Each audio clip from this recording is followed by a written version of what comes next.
Good morning, class. I'm Jyoti Yadav with you, and we are doing our chapter 2 of history, right?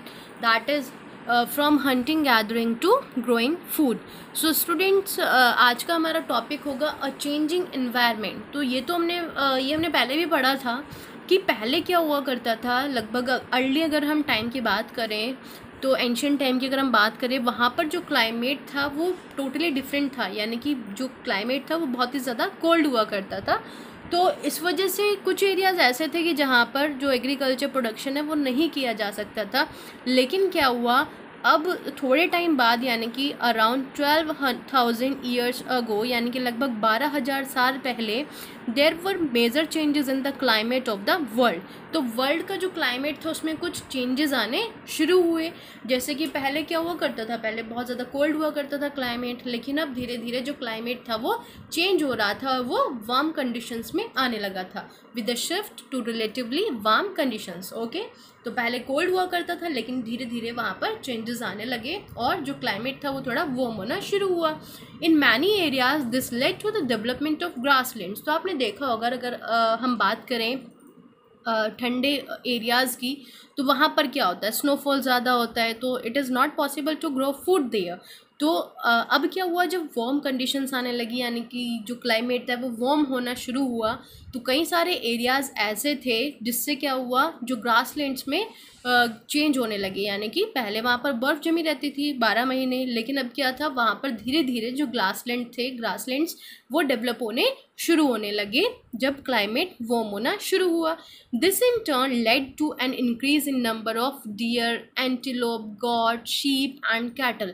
अब ये भी हम देखते हैं कि कुछ एनिमल्स क्या कर पाते हैं, कुछ जो एनिमल्स हैं वो कोल्ड, केवल वही क्या कर पाते हैं, कोल्ड जो क्लाइमेटिक कंडीशंस होती हैं उसमें सर्वाइव कर पाते हैं. जैसे आप देखोगे जो पोलर बियर्स वगैरह हैं वो क्या है, वो ठंडे एरियाज़ में ज़्यादा आप देखोगे, है ना. तो यहाँ पर क्या था, जब वार्म कंडीशंस होनी शुरू हुई तो कई सारे जो एनिमल्स थे उनके भी नंबर में इंक्रीज़ हुआ. जैसे कि डियर हो गए, एंटीलोप हो गए, गोट हो गया, शीप हो गया, कैटल हो गया.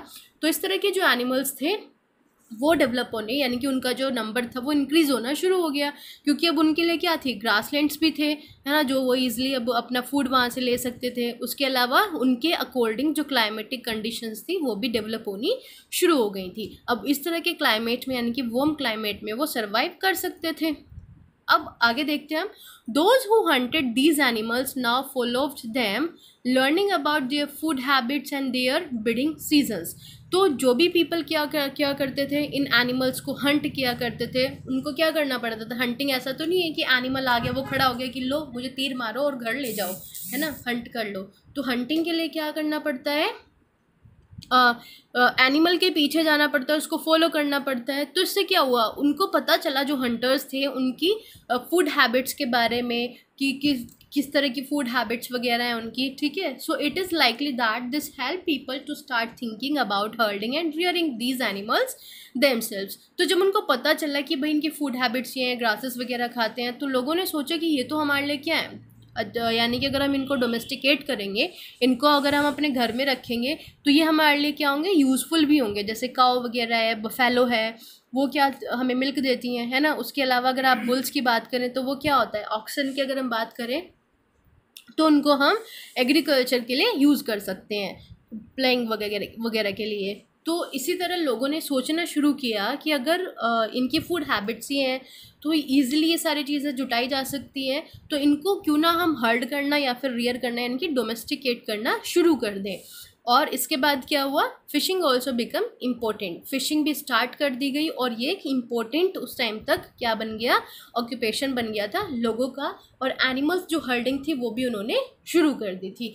ओके, तो इस तरह से एनवायरनमेंट के चेंज के साथ आप देखोगे कि कितने सारे चेंज हुए. जैसे कि ग्रासलैंड्स बनने शुरू हो गए, जो लोग थे उन्होंने सोचा कि एनिमल्स का नंबर बढ़ा, क्योंकि अब वार्म कंडीशंस भी थी और ग्रासलैंड्स भी थे, जिसकी वजह से जो एनिमल का नंबर था वो इंक्रीज़ हो गया. क्योंकि पहले क्या था, हो सकता है इनको फूड ना मिले जिसकी वजह से वो मर जाते हों, या फिर वो क्या हो, ठंडे एरियाज़ में वो ना सर्वाइव कर पाते हों. लेकिन अब दोनों जो चीज़ें थी वो उनके अकॉर्डिंग थी, वो तो इसलिए उनका नंबर इंक्रीज़ होने लगा और लोगों ने क्या शुरू किया, रियरिंग या फिर उनको डोमेस्टिकेट करना शुरू कर दिया, जिससे उनको बहुत ज़्यादा बेनिफिट्स भी हुए।